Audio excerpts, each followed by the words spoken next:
E aí a gente pode falar um pouquinho sobre qual é o impacto que isso tem no dia a dia. São pessoas infelizes, não se sentem... são infelizes com elas mesmas, tá? Não consegue ficar satisfeita nunca. Não consegue ficar satisfeita internamente. E imagina você todo dia se deparar com alguém falando, porque fala indiretamente pra você, que você é um erro na sociedade, porque tá todo mundo acordando às 5 da manhã, só você que não tá. Tá todo mundo fazendo academia, só você que não tá. Porque é essa mensagem que você acha que é a verdadeira. Exato. Que tá todo mundo fazendo menos você, então você é um erro. Sim, verdade. E isso dá o quê? Tristeza. Ansiedade? Depende da pessoa, pode dar raiva. Pode, verdade. Uma pessoa mais agressiva, né? Pode. Sente uma revolta. Pode receber uma revolta com ela. Como ela vai lidar com isso? Não sei. Pode ser que ela bata em alguém. Pode. Pode ser que ela agrida em casa, ela nem percebe. Por que tá aumentando o número de violência doméstica? Ué, não dá pra desconectar dessa história que a gente tá contando. Né? Era só um bebezinho com as suas características. Caiu numa sociedade, criou os baús. Caiu nessa sociedade que te cobra pra ser perfeito e você não é. Né? E mais uns temperinhos, porque não é só isso, né? Porque você sai na rua e, enfim, a gente é bombardeado com trânsito, com violência. Então, isso vai dando os temperos de quem que a gente vai se tornar. Sim, com certeza. E eu tinha até separado uma pergunta aqui, porque tem muitos crimes que a fúria é o principal gatilho, né? Ou então uma forte emoção no caso de um crime passional. Agora, o que diferencia uma pessoa que sente fúria e consegue se conter e aquela que não consegue e acaba cometendo um crime? É o nível ou então é uma questão mais de biológica mesmo da pessoa, é dela não conseguir voltar para o centro, igual você falou no início, né? E raiva todo mundo sente em algum momento da vida, né? Então vamos pensar em raiva. Vamos começar com raiva, porque a fúria é uma raiva com intensidade maior, tá? Certo. O que é uma raiva normal? Uma raiva esperada, normal, a gente chama, é quando alguém invade seu espaço. Se eu roubar um negócio seu, eu espero que você tenha raiva. Se você sentir felicidade, tem alguma coisa errada. Então, sentir raiva não é um problema. Tá? É normal. Invadiram meu espaço, falaram mal de mim, invadiram, seja fisicamente ou psicologicamente meu espaço, a gente sente raiva, tá? Pra gente ter uma raiva muito extrema, a gente pode falar que ou biologicamente, como você disse, tem algum desajuste, ou a gente pode falar desse universo de história de vida, né? Como que na casa dela a raiva era exposta e como que a raiva era contida ou o que faziam com a raiva. Isso é muito importante. Sim. Né? Então, quando um bebezinho sente raiva em casa, porque eles sentem raiva. Quando a minha filha, por exemplo, quis fazer alguma coisa que eu não deixei, eu não lembro qual foi a cena, ela tinha 2 aninhos, tá? E ela é mais instável. Ah, é? A mais pequena. brava? É brava. Mais instável. Se alguma coisa acontece com ela, ela demora para entrar no eixo. Certo. Tá? Comparada com a maior, que é mais estável. Quando eu falei, não pode. Eu não briguei, eu não falei alto, mas era o suficiente para ela sair do eixo. Tá? Ela saiu do eixo, ela ficou brava. Ela bateu o pé. Tá. Ela tinha 2 anos, tinha acabado de aprender a andar. Um ano e pouco. Não, ela tinha acabado de aprender a andar. Ela bateu o pé. E nunca bati o pé. Da onde ela tirou isso? Nossa. Eu nunca tinha batido o pé, porque uma coisa é aprender em casa. Exato. Outra coisa é aprender sozinha, né? Ela bateu o pé, vai piorar, tá? Tá. Ela entrou no quarto dela e ela bateu a porta. Um bebê de 1 ano e 3 meses, imagina, de fralda. E você querendo rir, né? Imagina ver uma cena porque a cena é fofa, né? Exatamente. A cena é fofa. Mas, como que eu lidei com isso? Foi muito importante. Sim. A raiva, ela aconteceu. Se eu tivesse só rido, tá? Que poderia ser, ai, que fofa, que bonitinha. Eu não sei quanto que poderia escalar isso. Sim. Ela precisava aprender que ela pode sentir raiva, mas que não é assim. Então, a gente tem que dar permissão para sentir os maus sentimentos, porque eles vão acontecer, mas como você vai lidar com isso, quem está mediando esse aprendizado são os pais. É, né? Ou na escola, os professores, tal, mais pra frente. Então, eu fui lá no quarto dela e eu falei, você não pode bater a porta. Bateu pela porta, se ela quiser, né? Mas você não pode bater a porta. E aí, por eu estar dando bronca nela, ela piorou. Olha. That's okay. Aí, outro dia que eu falei não de novo, ela tac, tac, tac, tac. Pum, bateu a porta de novo. Porque é repetição. Eu fui lá de novo. Olha, você pode ficar brava, mas você não pode bater a porta. Terceira vez, mesma coisa, tá? Até um dia que eu falei, filha, é o seguinte, você não vai mais bater a porta, você entendeu? Ninguém bate a porta aqui em casa. Se você quiser ficar brava, você deita na sua cama, põe a cabeça no travesseiro, grita no travesseiro. Então, eu ensinei o que ela poderia fazer.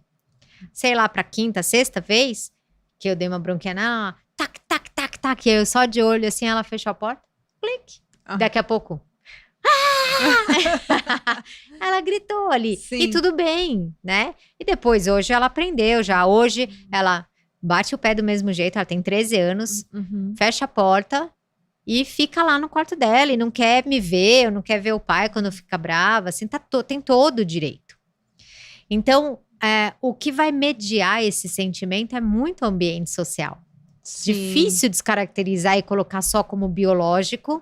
Certo. Tem uma história de vida dessa pessoa, né? É uma fusão, né? É uma fusão. E aí, seria muito bom se a gente pudesse conversar com essa pessoa. Então, por exemplo, lembra que a gente falou dos mecanismos de luta, fuga ou finge de morto? Sim. Né? Essa pessoa pode estar hipercompensando. Então, assim, ela não foi respeitada na infância, tá? Ela não foi respeitada na infância. Ela, assim como você disse, ela achou que ela não era boa o suficiente, ela vai ser perfeita. Ela não foi respeitada na infância, todo mundo vai fazer o que eu quero. Olha. Ela pode hipercompensar. É verdade, né? Com certeza. Ter essa... É como se fosse um trauma também, né? Porque É um trauma. Os traumas na infância traumatizam muito mais mesmo? Sim, sim. Porque pensa que o cérebro é um computador em branco, né? E tem mais um motivo. Demora muito para formar e amadurecer a parte racional do cérebro. A parte racional, que fica no córtex pré-frontal, que fala assim, não é que você não é boa o suficiente, a sua professora não gostou da sua palestra porque ela tá de mau humor, ela não ganha bem, ela tá brigando com todo mundo e você também tomou bronca. Sim. Quem media esse pensamento? Ou um adulto, certo. ou o córtex pré-frontal, que é uma parte relacionada à razão. O bebê, a criança, o adolescente não tem essa parte amadurecida. Eles têm o córtex pré-frontal, mas ele vai amadurecer só aos 25 anos. Ah, sim. Então, enquanto termina nos 25 anos, né? Então, enquanto isso, pensa que o cérebro é a casa da mãe Joana. É só emocional ali. É memória emocional. Porque não tem nada, não existe uma parte do cérebro mediando. Essa parte, olha só, quem foi muito bem nessa explicação foi o Freud. Embora eu não seja psicanalista, o Freud percebeu que o cérebro parecia ser dividido. E ele percebeu que as figuras de pai, mãe e outras autoridades, a gente vai ouvindo, aprendendo, e depois parece que nem nossos pais precisam estar do nosso lado, que a gente tem eles aqui dentro. Ah, sim. Você vai pegar um cigarro de maconha, você vai pôr na boca e vai pensar, isso não é o certo. Quem tá falando que não é o certo? É a sua mãe e seu pai introjetado dentro de você. Sim, verdade. Não precisa um adulto estar do seu lado. Entendi. Com o tempo, não é? Sim, com certeza. Mas antes disso a criança não tem, né? Ainda mais se estiver perto dos amigos, aí que os pais não existem dentro da cabeça. É tão difícil de lidar com adolescente, né? Porque é um mini adulto com a cabeça de criança. Isso. Sem e com um medo monte de amigo de criança. Cheio de coragem. Isso, cheio de coragem, E pouco pouca razão, né? É, exatamente. É um perigo. E eu queria falar um pouco sobre os transtornos. O borderline é um transtorno que me gera muita dúvida. Quais são as características, o momento em que desperta? Porque eu vejo falando muito sobre psicopatia, sociopatia, mas o borderline, ele também tem algumas atitudes bem catastróficas, não? Tem. Nossa, inclusive eu encontrei um psiquiatra na internet falando tão mal dos borderlines. Nossa. Mas tão mal que eu não acredito que não caiu o perfil dele ainda, né? Então, primeira coisa de tudo, que agora eu vou deixar todo mundo com a pulga atrás da orelha, inclusive você, tá? Ai, meu Deus, Quer ver será que coisa? eu vou ser diagnosticada? Não, é outra coisa que eu sempre penso. Okay. A gente está falando de um transtorno de personalidade. Vamos pegar o nome. Se é um transtorno de personalidade, a gente está falando que é como se fosse uma patologia, certo? Sim, certo. A gente não fala patologia, mas é uma psicopatologia. Certo. Que precisa ser tratada, no caso, né? Sim, né? Pelo menos no que a gente acredita que se é um transtorno, então tem que ser tratado. Se é um transtorno de personalidade, vamos pegar um narcisista, que também é um transtorno de personalidade. Por que a gente culpa o narcisista se ele não fez isso porque ele quer e é um transtorno? Porque geralmente o narcisista é mais difícil de lidar ou não? Mas pensa que se é um transtorno de personalidade, a gente escolhe a personalidade que a gente quer ter? Não. Não. Então por que você culpa e xinga e briga com seus pais que ele é narcisista e ele não sei o quê? Por que a gente briga com uma coisa que a pessoa não tem culpa? O comportamento que eles têm, né? Vamos pegar o narcisista, enfim, de passar por cima dos outros, o que eu quero é o que importa, eu não vou medir minhas consequências para fazer o que eu quero todo mundo à minha volta. Isso são sintomas. Comportamentos são sintomas de um transtorno. Mas a gente enxerga isso como se fosse uma sacanagem da pessoa.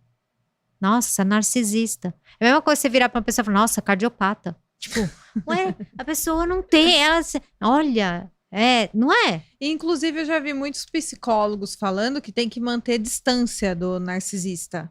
E isso, eu já fiquei sabendo que teve consequências bem ruins em famílias. Porque assim, aí de repente a pessoa acredita que a mãe é uma narcisista e se afasta da mãe.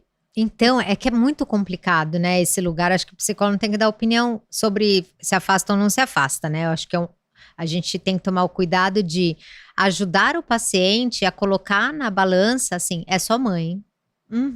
E ensinar que o transtorno não é porque ela quer.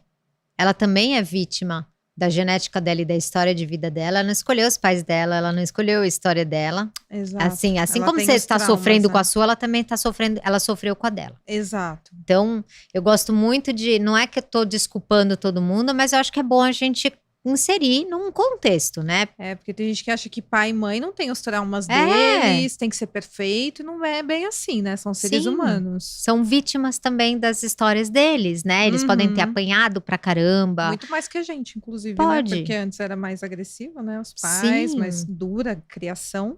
Não é? E daí pra cima só piora. Exato. Né? Apanhava mesmo, assim. Apanhava na escola. É verdade. Meu os pai professores. apanhava na escola, contava que o professor batia com régua na mão. Ah, sim, é verdade. Já eu vi isso palmatória, também. né? Não era régua, era palmatória. Ajoelhava em milho.